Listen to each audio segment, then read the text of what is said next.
Welcome to another episode of Women Investing in Women. Robin and I take great joy and pride in week after week featuring amazing women from different parts of the world, from different generations, doing such meaningful and impactful work to lift other women up, invest in other women by way of their time, their intellectual capital, their ability to nurture and develop other women, and also women who have the courage and the emotional intelligence to know when they need help, reach out and seek it, and ask for grace and ask for assistance. Because it is only when we build this ecosystem of support and nurturing and be willing to seek and provide all at the same time are we going to build a community of women professionals and impactful women who are going to move the needle to build a world that we each deeply know we deserve. I am so thrilled to introduce Betsy with Soup of Success. And I will tell you, I learned about Betsy through Guidepost magazine. This is a tiny little magazine completely full of inspiring stories. My parents had this. I grew up with this.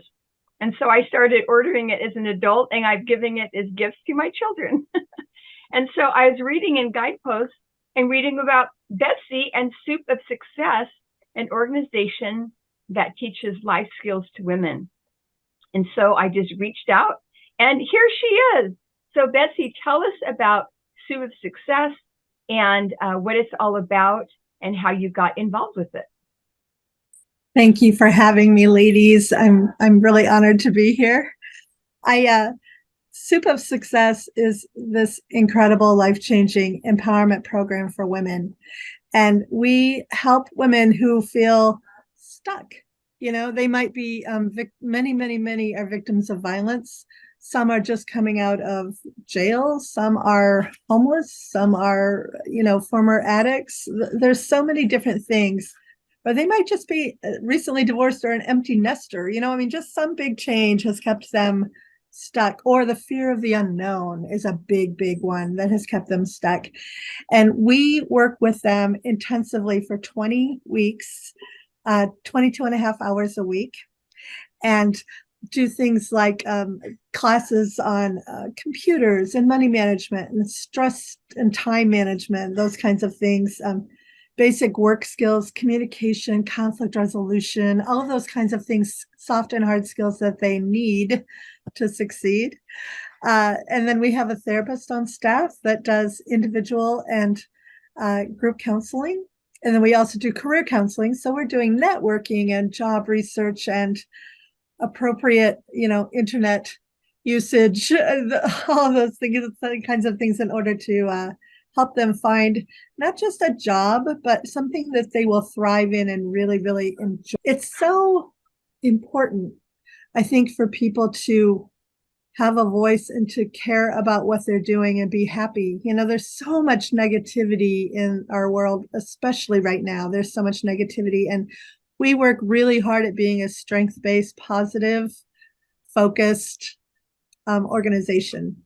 And we truly walk that walk, lifting each other up. The reason Soup of Success kind of came to be, I guess, is that the board of our agency, Church Community Services, was looking for a program that could do a deeper dive in with people to help them break that cycle of coming back for groceries every month. And, what can we do to change this and help them? So at the same time, ironically, maybe, I don't know, 6 or 8 months prior to that, I was leaving an abusive relationship. And it was very much, I lived a fairly easy life, right? My childhood was, middle class and totally easy and sheltered. And I remember when I finally decided to end this relationship, I felt super powerful and super amazing for about half a day. And then I started to panic and think, oh my goodness, what can I afford to live on my own as a social worker? Can I do this alone? And what have I, and I just kind of freaked out for about 3 days. And I remember praying, and my friend came over and wound up spending the night on the couch. And that allowed me the support, just having someone in the house, the support to sleep and figure things out. And I woke up the next morning super clear and realized the power of women helping women and just being there to support each other. And then our own individual power, and just sometimes like it's okay to freak out, right? Every once in a while, as long as you don't stay there. And so that has always been kind of part of my DNA then, to continue to help women who might be at a low point and see how we could work through. And so things have gone very well for me since then. And the women that come into the program, they have to be 21 or above, and they have to be clean and sober, because they have to really be ready to work on themselves. And, we're so wired to help. We're so wired to be somebody's spouse or someone's friend or someone's, we're really good at helping others. But when it comes to our own things, that's harder to do. And so the women who come in, we have these various classes, and then we have this curriculum called the P's, which stands for Practicing Personal Powers, that my colleague Kathy Peterson created. And it's brilliant because it's talking about like powerful and purposeful and proactive, and a different P word, if you will. Every 2 weeks we weave into everything we do. And that just is really, and we're having them like account for the things that are working well for them and keep track of those things, like a lot of journaling and really working on themselves. And so That's beautiful. That's beautiful. As you are talking about it, I can see and hear how vested you are in this and how personal for you it is. So a few things that are coming up for me. Women are, as you said, are always focused on taking care of something else or somebody else. mm-hmm. And a lot of times self-care is portrayed as getting your hair done, getting your nails done, getting a massage. But true self-care is taking that introspective journey and figuring out what is serving me, what is not serving me, and how do I let go of what's not serving me and find what is serving me and do more of it so that I get centered on me, build me so that I can be there to serve the others. So how do you help women get to that place? Because it's a scary place to be. Yeah. And women who are lost and alone in a very male established patriarchy, it's not easy. Right. It absolutely is not. It's honestly, it's practicing. We have 5 months of practicing how to communicate to others and to ourselves, and how to handle conflict differently, so that it's not, you're moving out of that fight or flight and into a more proactive, stable state. When you hear genuine affirmation and positive things, when you hear that from others and you give that love to yourself, it's amazing how that sets in and shifts your perspective. And it's just about practicing. They're not only are they in classes and whatnot, but they're running a business, so they're learning skills there and feeling good about themselves in that as well. I'm loving what I'm hearing about practicing. I'm wondering, how do you get women to come to this program? How are they able to find out about it? But more than just find out about it, how are they able to come to it in a mental, emotional, spiritual frame of mind to follow instruction? to be humble and listen to what you say, to do the assignments?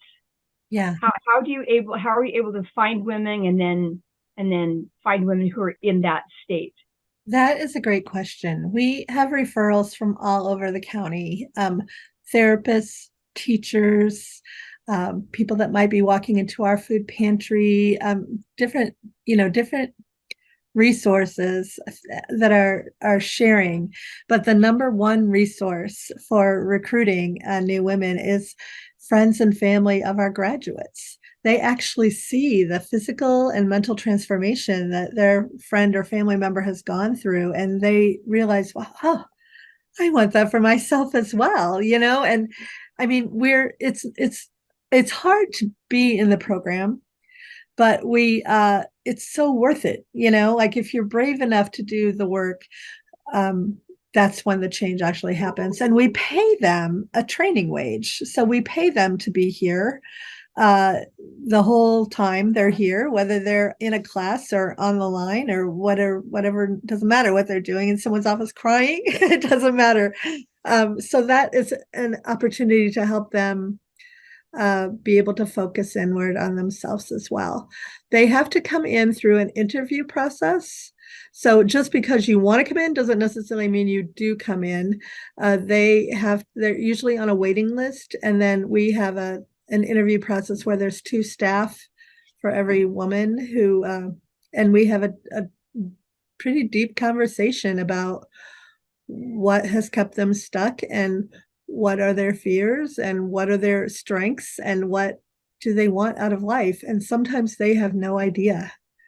And you just have to start from wherever they're at. And that's, I think, something that's important about what we do is we keep our classes small intentionally at 12 to 14 women at a time so that nobody falls through the cracks, because sometimes they have failed before, many times. I mean, I don't want to say they all have, but I mean, we've all failed, right? On a variety of things. And so we want them to have the positive support and the positive things and shifting to help shift that perspective.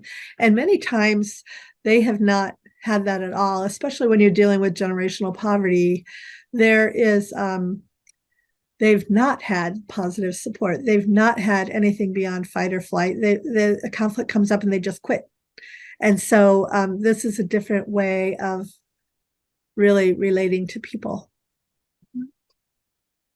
It is very moving, but I can also see the enormity of the task for the organization, but also the daunting fear that could be deep down for these women, right?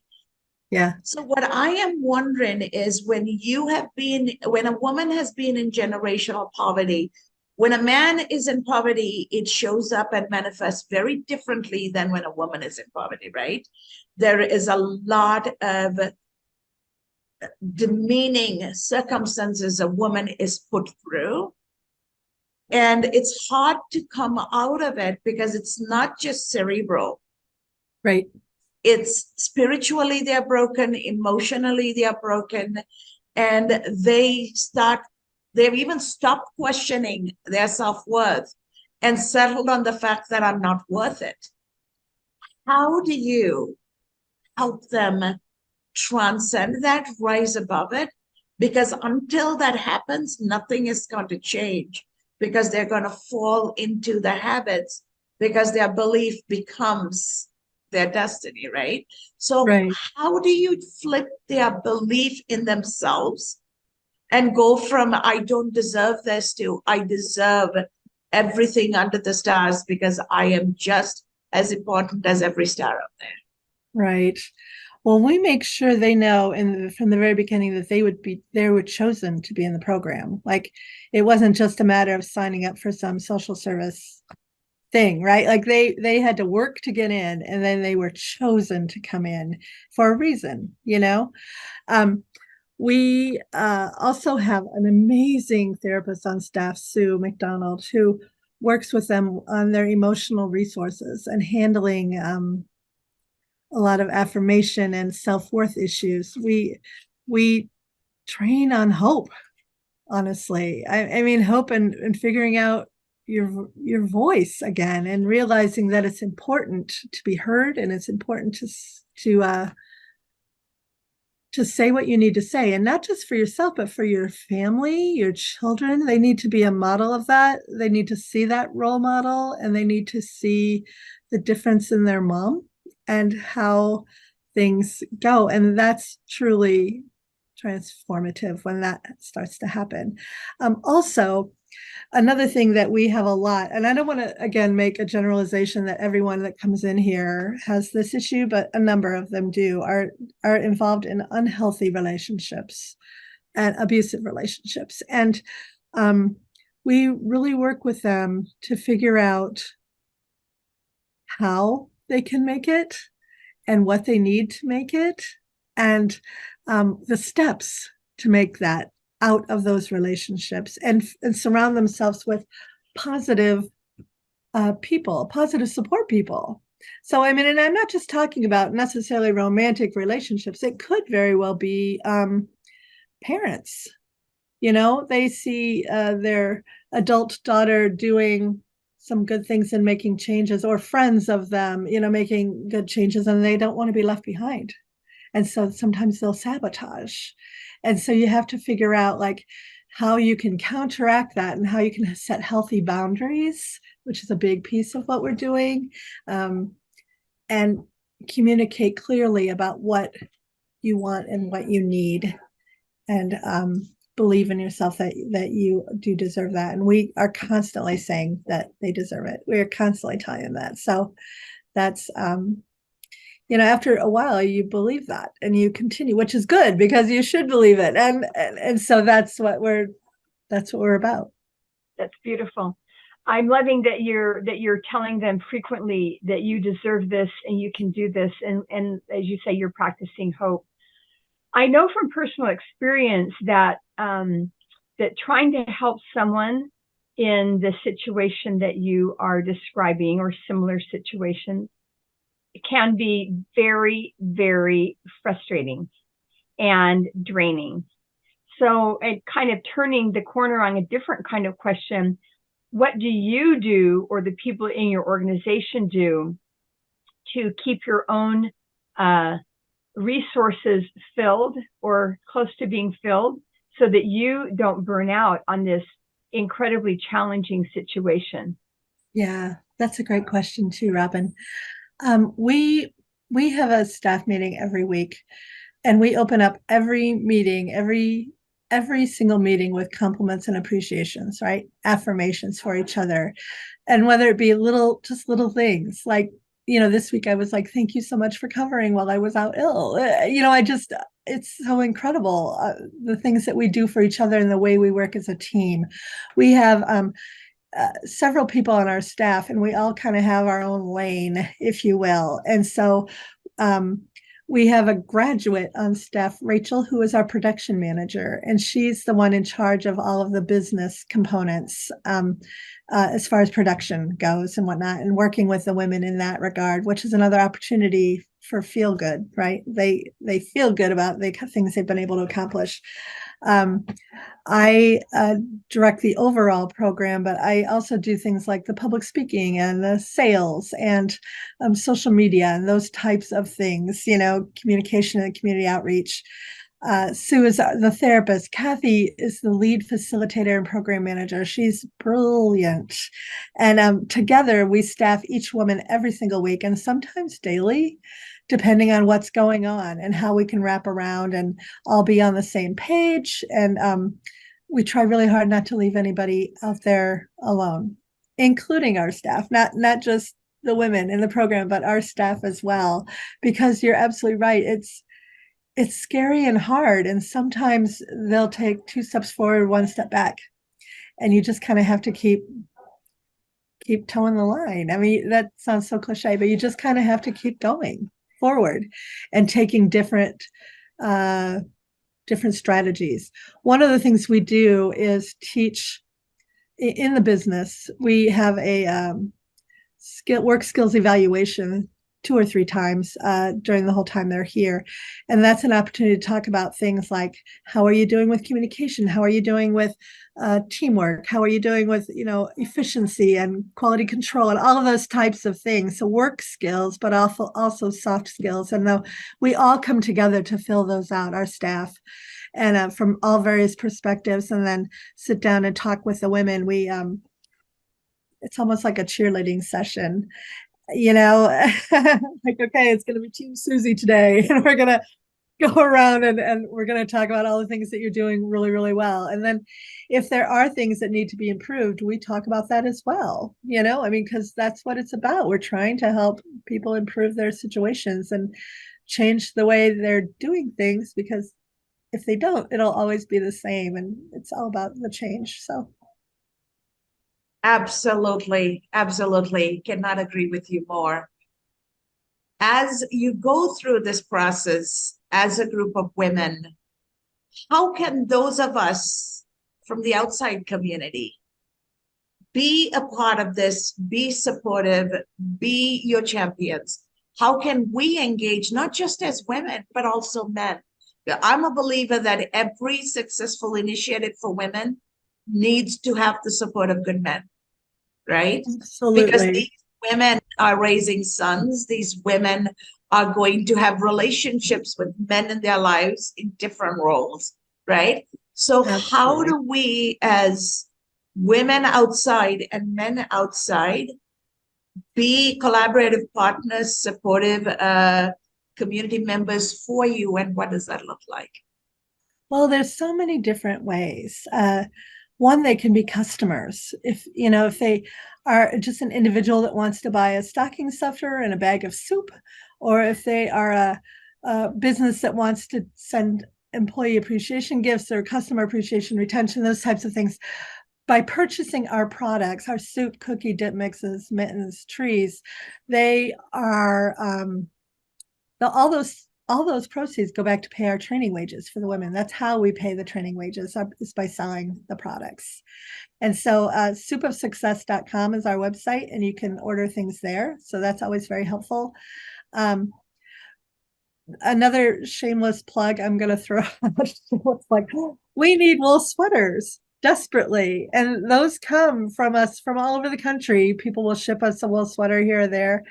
And we take those wool sweaters and upcycle them into one-of-a-kind amazing mittens. And then the scraps from the mittens, if they're too small for the mitten, we turn them into these trees, those are both very popular lines on our in our social enterprise.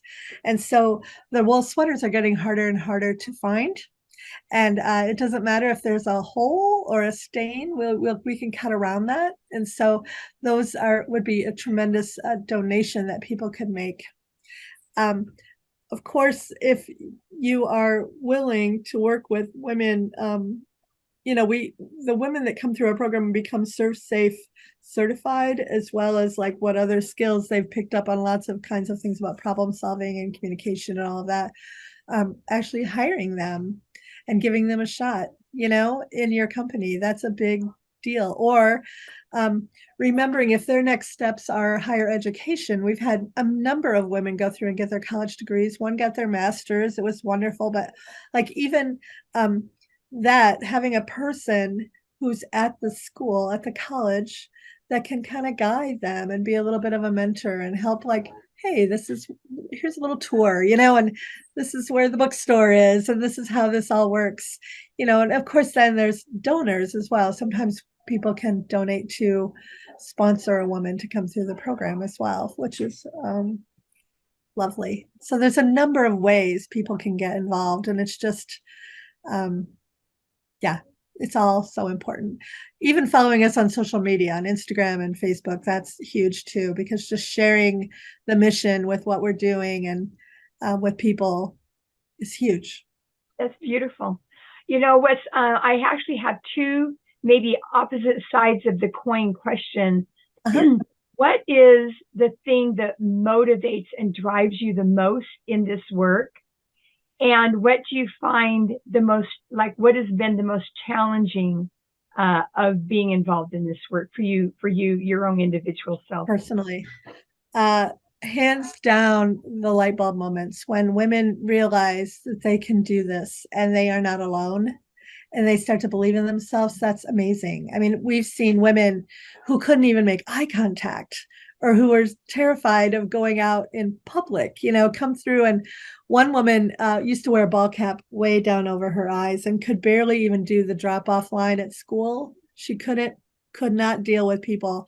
And I saw her give a speech for over 500 people, like in a crowd of, and she was amazing. It's just amazing. And I live for those changes. Like, well, that sounds dramatic, doesn't it? I really enjoy those changes and seeing that.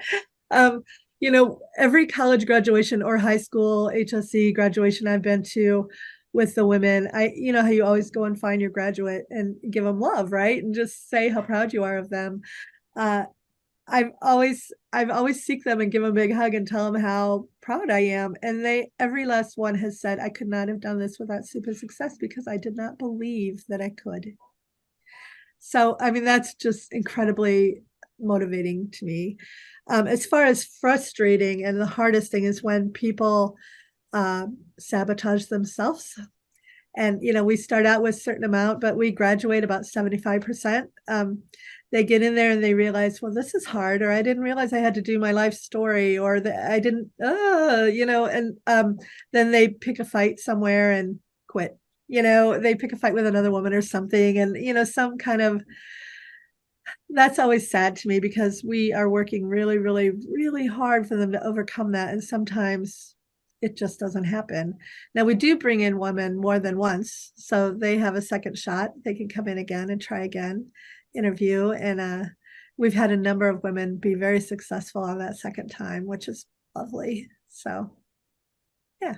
That is truly transforming, right? It transforms not just a woman, but her family and the community around her. So if you ever have the opportunity to introduce one of those women, anyone who's ready to be featured, feel free to recommend.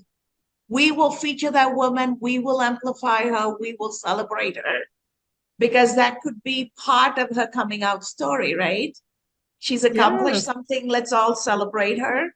So please feel free that this conversation with you is not just between us and you. This is a start to how we, through this program, can be of value and validate and affirm and celebrate these women. I love that. Thank you. That's wonderful. So as we bring this to a close, I know you have mentioned how we can reach you, but what word of advice do you have for women who actually are teetering on this, who might need this help? How can women get into situations where they don't dive into the deep depths, but seek help before they get there? What advice would you have for them? I would say just go for it. Just try. Email, reach out, research on the website, any website of whatever program you're interested in or situation, and know that you are worth the time and you are worth the effort. And life can be so much better. You don't need to stay stuck where you're at. That's the advice. It's so beautiful. That is very powerful and moving. Go ahead, Robin. Yeah. So every single interview comes flying by. The time goes flying by, and it has been a thrill having you be part of our program. And we definitely know that it's each single woman listens to your story and thinks about their own story, and they can reach one hand forward and one hand back. I learned that from one of our other guests. We have one hand forward, reaching out for the help that we need. We have one hand back, giving help to those who need it. That together we can have a huge circle all the way around the world, this beautiful sisterhood of women investing in women. And we're so grateful that you could be part of our program today. Thank you so much. Thank you for the work you're doing. Thank you. The world needs more of this.